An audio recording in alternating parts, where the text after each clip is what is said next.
I walked 1,000,000 steps in a month. That's 25 kilometers every day. I discovered dozens of new landscapes, and walking completely changed my health and body. I'm Edgar, I lost 100 pounds in a year, and now my goal is to help people improve their health. Today, I'll teach you 6 lessons I learned while walking 1,000,000 steps in a month, and how you can apply them to your life. Let's get into it. During this challenge, everything didn't go as planned. In fact, not at all. I kept running during the full month, and in the first week, my body was aching so much that I thought that I've injured myself. But what it actually was soreness. And with that came my first lesson, which was recovery. We all know how important recovery is, but here I really learned it the hard way. As I said, in this first week, I had crazy soreness in all of my body, especially behind my knees and in my hamstrings. With the end of the week, I started to take my recovery more seriously, meaning I stretch every day, I ate even better, and I slept 1 more hours, so from 8 hours to 9 hours. And in 2 to 3 days, all of my pain and soreness disappeared. So first really valuable lesson I learned is really that most of the time, if you're really sore or in pain physically, it's because you're not recovering good enough. Recovery can be active recovery like stretching or light movement or things like that, but it's also in what you eat. Do you eat enough protein, fats, and also in sleep. Sleep is the best weapon for recovery, and if you're training really hard, it's really important that you sleep enough. And with this challenge, it really amazed me how important recovery could be, because I really thought that I was almost injured because of how much pain I felt. And just switching little things and improving my recovery changed everything. I had no pain anymore. Second one is weight loss. It wasn't a primary goal of this challenge, but I still lost some weight. I lost 4.2 kilograms exactly in a month. 4.2 kilograms is good. 1 kilogram a week, that's a really good pace at which to lose weight. But what's crazy was that I was eating around 4,000 to 4,200 calories. So in order to lose 4.2 kilograms, it means that I was still in like 1,000 calories deficit, eating 4,200 calories. That's crazy. So I was really impressed by how good this volume of walking can be if you want to lose weight. Of course, it's a crazy volume, but I think it still shows how much walking can help if you want to lose weight, even in lower doses like 10,000 or 15,000 steps a day. If you eat around 2,500 calories, it can really help you to lose weight in a sustainable way. So second lesson was really how good walking is for losing weight. Third one was time management. And this one is really an important one, because if you already walk like 15 or 20,000 steps in a day, you know how much time it takes. Because I was walking at an average of 6 kilometers per hour, and 6 kilometers per hour means that it's an easy 4 hour to 4 hour and 30 minutes of walking every day. And that's huge. So there is 2 things I did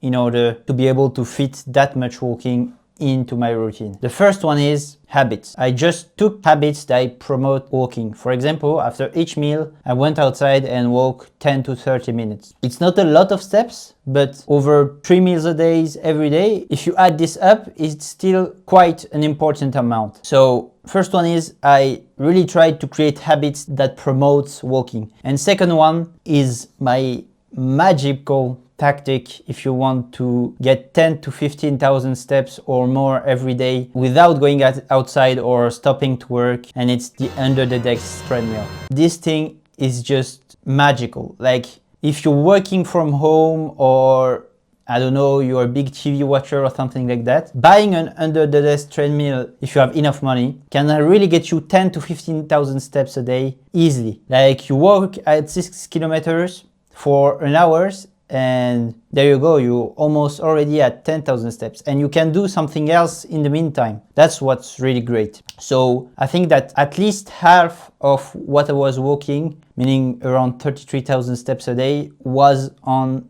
the under the desk treadmill. But the real lesson you can take out of that is that you've got the time And that's really a belief I have, is that it's all a question of prioritization. Like if you think walking is super important, you will find time for that. You will make it and plan your day so you can walk at least 30 minutes. Maybe in the morning instead of taking the bus if it's not that far, or maybe just after when you eat at lunch, or at night instead of watching the TV. You always can find some time to do something if you think it's important enough. But the problem most of the time is that you don't think it's important enough. So if you really think something is important for your life and it's beneficial for you, make time for it. Find a way. I can't give specific advice. Everyone's lives are different. But if you really think it's important and you really think you need to get some exercise in, and you value exercise, which is a good idea in my opinion, find a way to make time for it. If you're enjoying this video, please subscribe to be notified for the next ones. It really means the world to me. Fourth lesson I learned is that walking can be a great social tool for many reasons. First one is that if you plan to go on a walk with someone,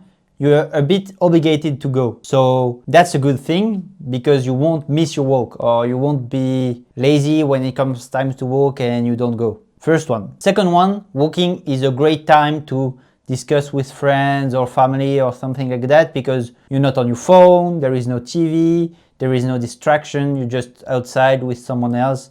So it's a great time to socialize and to check up on someone, which is also really important for your health. And third and last reason why I love walking with someone else is that you're pulling each other up. If you're often walking with someone else, you will invite each other every week to go on a walk.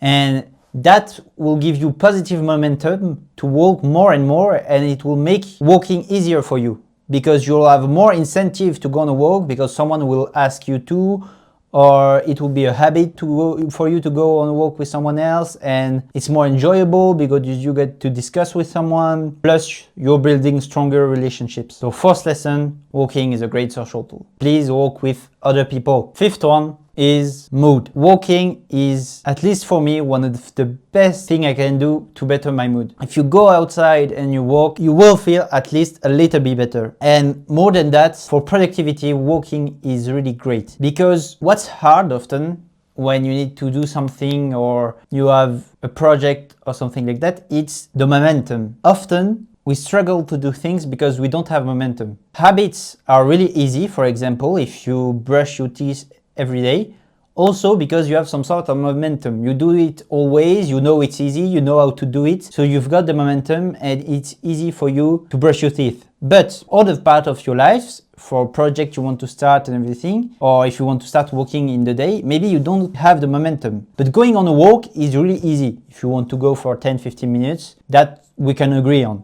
And you know it's good for you, you know it's a good thing to do. So if you go on a walk, it will start your momentum, plus it will get you creative because you will have time to think, time to reflect on things. So when you come back, it will be way easier for you to start the other thing you've got to do because you already did something good in your day. You'll be in a bit of a better mood. You'll have thought a little bit about what you're going to do or what your day is going to look like, and it will be way easier for you to work. So for me, I've really seen that walking is a great productivity tool. That's also a reason why I always start my day with walking, because it always lifts my mood and I always do more during the day if I start with a walk. Sixth and last one is that it really taught me a great lesson on mental toughness. You can think that walking 1,000,000 steps in a month is a really hard challenge. And I would agree with you. Like if you look at my first week, when I was super in pain, I thought I was injured, it was really hard for me to walk. Yes, that was super hard. And also I had to manage my time and I hadn't bought my under the desk treadmill yet, so I had to go outside for 4 hours and 30 every day.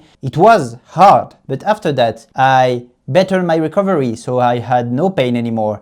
And I bought my under the desk treadmill so I could stay inside for most of my walking and keep working. And when I got everything in place, it was way easier. And I'll be honest with you, walking more than 25 kilometers every day almost became easy because it became a routine. I knew how to do it. I could do it inside while doing something else. I had no downside, like no pain, no restrictions or things like that. So if you see all of that, how can you say it's hard? But at the same time, if you look at my first week, you would say, wow, that looks super hard. And this is the lesson. Most of the time, if something is really hard, it might be your fault. You might be playing on hard mode when you could play in easy mode. I'll give you an example. You want to start a diet, okay? And you keep everything the same in your house and you start the diet. It's maybe 100% whole foods. You start, you do 1 day, 2 days, and after it you get a little bit fed up and you see, I don't know, a Snickers bar in your drawers and you eat it. So you tell yourself you failed and you give up. That was hard mode. You tried to be perfect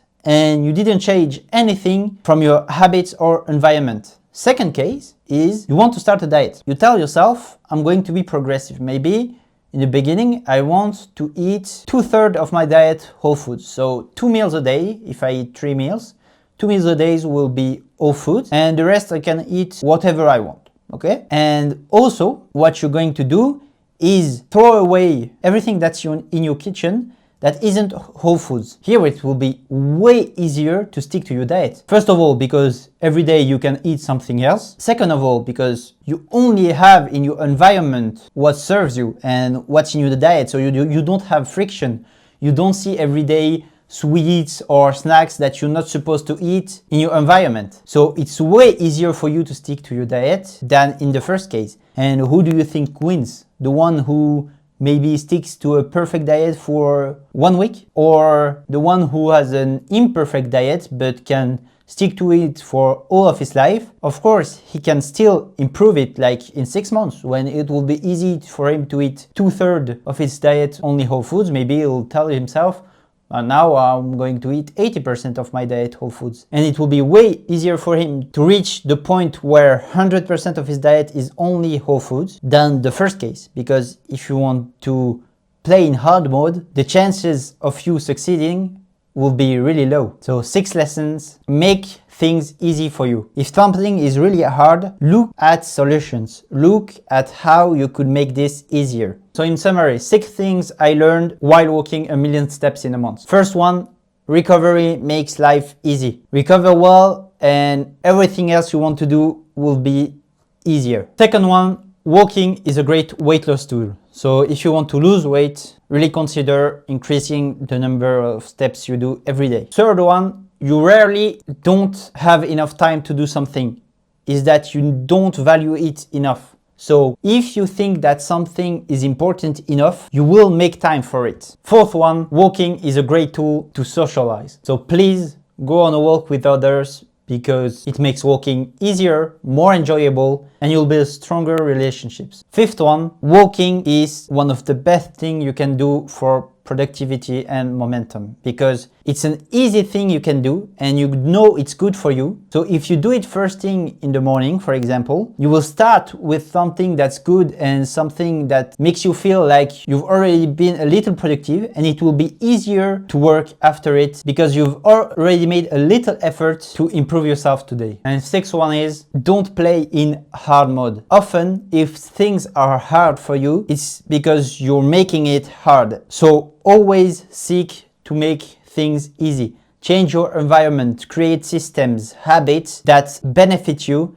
and allows you to reach your goal easily. It's the end of this video. Please check in the description for the link of my newsletter. It's really my best work. It's advice and step-by-step guide on how to improve your health. I work really hard on it. And if you enjoyed this video, you'll definitely enjoy this newsletter. So go check that out. Please subscribe to be notified for my next videos. It really means a lot to me. Thanks for watching until the end. I always appreciate you for doing that. I'll see you next time. Stay healthy.